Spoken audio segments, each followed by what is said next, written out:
Hai guys, welcome back to my channel, Hoyer My Channel. Oke, sekarang aku seneng banget bisa ketemu sama kalian lagi. Sekarang aku mau buatin satu vlog.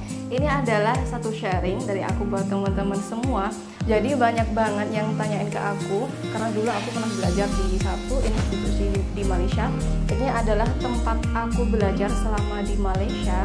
Aku dulu belajar bahasa Inggris di sana. Ini aku bisa bilang semacam kelas internasional ya, karena ini adalah kelas campuran, kelas yang kalian itu bisa belajar di sana dari negara manapun asal kalian itu, kalian bisa belajar di sana. Maupun kalian, entah kalian dari negara Timur Tengah, Eropa, atau manapun, kalian bisa belajar di sana. Oke, sebelum aku lanjutkan sharing aku minta kalian buat subscribe channel aku sekarang. Aku hitung dulu ya dari 1 sampai 5.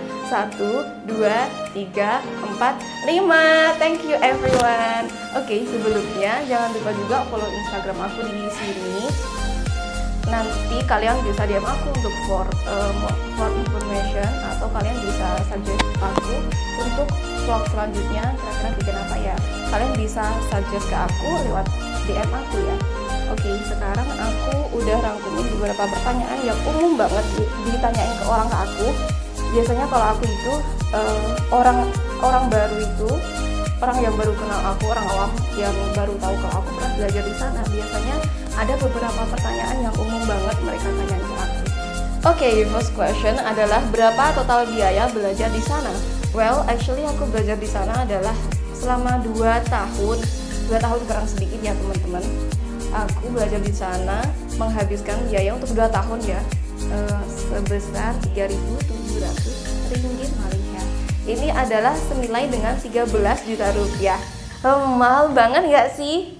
Tapi ya tergantung teman-teman juga sih. Kalau misalnya teman-teman bisa manajemen uang kalian, misalnya nih kalian gajian sekian dan kalian bisa nyisihkan sebagian dari tabungan kalian itu untuk belajar di sana, menurut aku sih itu worth it banget dengan apa yang akan kalian dapatkan untuk belajar di sana. Oke, lanjut the second question. Berapa lama belajar di sana? Ini udah aku jawab tadi. Aku belajar di sana itu selama 2 tahun ya teman-teman. Sebetulnya aku itu untuk tahun pertama itu 11 bulan, dan aku ada cuti sekitar 3 mingguan kurang lebih. Dan setelah itu aku lanjut lagi untuk belajar di sana selama 11 bulan. Jadi aku bisa hitung total belajarnya itu kurang lebih 2 tahun ya teman-teman. Kemudian bagaimana sistem belajarnya di sana? Karena aku dulu sambil bekerja di satu pabrik, orang Indonesia itu memang banyak yang bekerja di Malaysia teman-teman. Sebagai pekerja pabrik, kami biasa menyebutnya itu kilang, pekerja kilang. Jadi teman-teman itu kalau misalnya libur di hari Sabtunya atau di weekendnya, kalian bisa banget untuk sambung belajar, atau kalian bisa ikutan kelas-kelas yang ada di sana. Di sana itu kelas tambahan itu banyak banget buat kalian.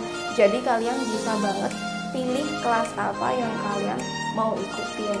Kelas bahasa Jepang ada, bahasa Inggris ada, dan bahasa yang lain juga ada kok. Kalian bisa ikut manapun yang kalian mau. Kalian tinggal searching aja cari info tentang kelas itu. Oke, the next question. Classmate-nya dari mana saja?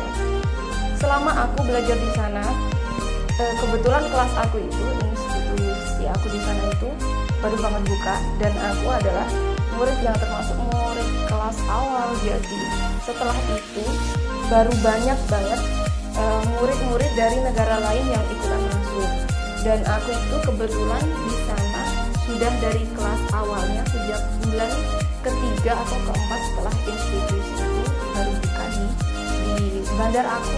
Bandar itu adalah kota ya teman-teman. Aku dulu tinggalnya di Kajang, di satu tempat, satu bandar atau satu kota tidak jauh dari Kuala Lumpur. Yang pertanyaan classmate-nya dari mana saja, sebenarnya kalian akan bertemu dengan teman-teman yang berasal dari negara manapun, entah itu dari Eropa atau Timur Tengah. Yang jelas itu banyak sekali teman-teman yang berasal dari luar negara. Kalau aku dulu, pengalaman aku dulu, teman-teman aku mostly adalah dari Chinese. Ini adalah Malaysian Chinese, kebanyakan adalah Chinese. Tapi ada juga yang mereka itu banyak yang bukan warga negara Malaysia, atau bisa dibilang warga negara asing itu yang tinggal di Malaysia, yang kemudian biasanya sih keluarga mereka itu ada yang bekerja di satu kota dekatnya Kuala Lumpur, lalu mereka tinggal sementara di satu kota tersebut, biasanya untuk 1 tahun atau 2 tahun saja, kemudian mereka akan pulang ke negara mereka sendiri. Nah, pengalaman aku dulu, aku punya teman yang baru datang dari negara Cina langsung, dan itu juga ada beberapa, seingat aku sih ada 3, itu belum termasuk dari negara yang Timur Tengah. Oke, itu aja. Apa tantangan terberat selama belajar di sana? Tantangan terberatnya itu adalah ketika kamu punya kelas malam and you have to attending your class. Misalnya nih, kelas kamu ada di kelas malam, sedangkan kamu sendiri baru balik kerja itu jam 7 dan kelas kamu itu jam 8. Otomatis kamu habis kerja, kamu langsung naik Grab, cari Grab atau cari taksi ke tempat belajar kamu. Aku dulu pernah kayak gitu karena aku kebetulan attending kelas yang kelas malam, jadi setelah kerja aku langsung ke tempat belajar.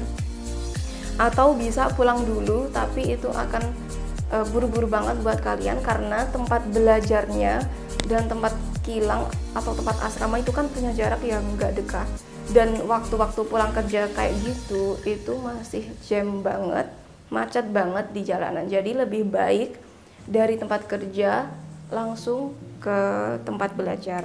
Oke, next question. Tips untuk teman-teman yang juga mau bekerja sambil belajar di Malaysia. Aku tahu teman-teman yang dari Indonesia itu pasti punya niatan lah. Ya jelas lah ya teman-teman, setiap orang pasti pengen bisa sambung belajar, tapi ini nggak akan menghalangi kalian kok untuk bisa sambung belajar, untuk bisa memanfaatkan waktu kalian di sana itu untuk bisa cari ilmu tambahan buat kalian. Karena kalau dipikir-pikir nih ya, kalau kalian di sana cuman cari duit saja, kemudian kalian nggak punya soft skill tambahan, aku rekomen banget buat kalian untuk bisa attending kelas seperti aku, ataupun kalian bisa misalnya nih kalian punya komunitas sendiri, itu malah bagus banget loh teman-teman buat kalian. Jadi kalian bisa nambah soft skill kalian, dan yang pasti nambah pengalaman kalian ya teman-teman. Oke, dan satu lagi buat teman-teman yang bekerja di Malaysia sama seperti aku dulu, yang juga sekarang juga masih belajar, ataupun kalian masih proses untuk sambung belajar, melanjutkan belajar kalian, semangat buat teman-teman semua, pasti kalian juga bisa kok. Percaya, yang pasti ilmu kalian pasti akan berguna setelah sampai di Indonesia. Oke, thank you. I think that's all for me. Jangan lupa guys untuk subscribe channel aku pastinya. Oke, see you on the next video. Thanks and bye.